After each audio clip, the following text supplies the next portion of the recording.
Oh, look at that. Now, the other two-crust pie that we're gonna show you is a blueberry lattice pie. This is a pie whose top crust is not completely whole. And this is my friend and pastry chef, Jeannie Zarling, and she's gonna show us how we just did this other one. Basically, what Jeannie's done is using this ruler and this pastry crimper, she's cut some equal strips out of there, and we're going to interweave them using a really interesting technique. Jeannie, why don't you go ahead and show folks that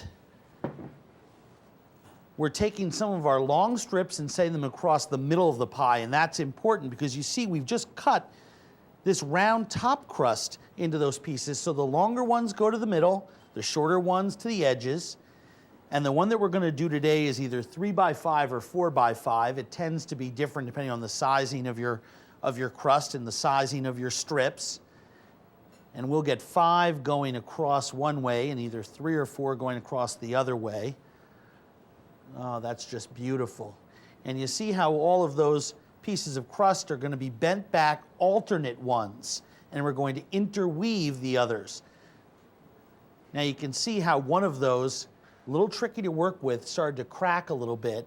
Now that's because the dough is very tender.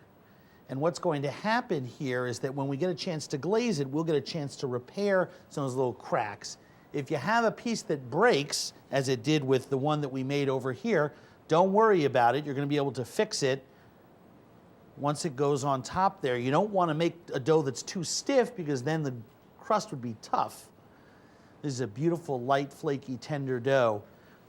One of the things that we do to ensure that it's the right texture to work with is refrigerating this sheet right before you're ready to work with it. That way it won't be too fragile and start busting apart on you. And you see the way Jeannie is interlayering those. She peels back 2, lays a new strip down. Peels back 3, lays a new strip down, and just alternates. Oh, that is so beautiful. And what we're gonna do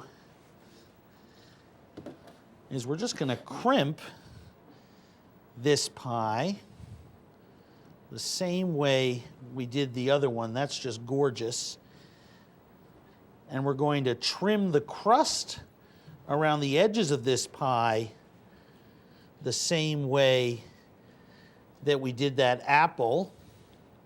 And there we have that. And what we're gonna glaze this pie with is an egg yolk and cream mixture, and that's going to get a really nice, deep, dark, shiny quality to it, much shinier than that egg white wash that we used on the apple pie. And I'm gonna glaze this pie here. Now, Jeannie, as a professional pastry chef, what do you think the trickiest part of this operation is in your experience? Well, Andrew, I believe it's the weaving of the lattice itself, which can really be problematic, especially if it's a hot summer day. Then I might be inclined even just to lay the strips on top of each other and sort of simulate a faux lattice. Oh, where you actually just sort of just flop them on top as opposed to actually interweaving and let them bake into each other? They'll bake into each other. It won't look quite as spectacular as a woven lattice, but it's certainly a really great substitute. For that warm weather pie making. Right, which is definitely a challenge.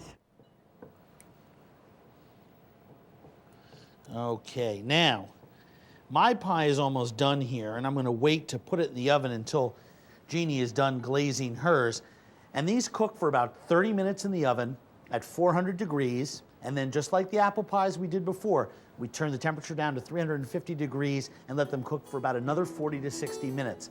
The benefit that we have of these pies, and you can see that we don't have that glass bottom pie pan, we have these beautiful ceramic pie pans, but the benefit is that I can actually see the top. So I'm gonna see that blueberry mixture bubbling, getting nice and thick with that cornstarch in there, so I'll be able to monitor this very, very closely.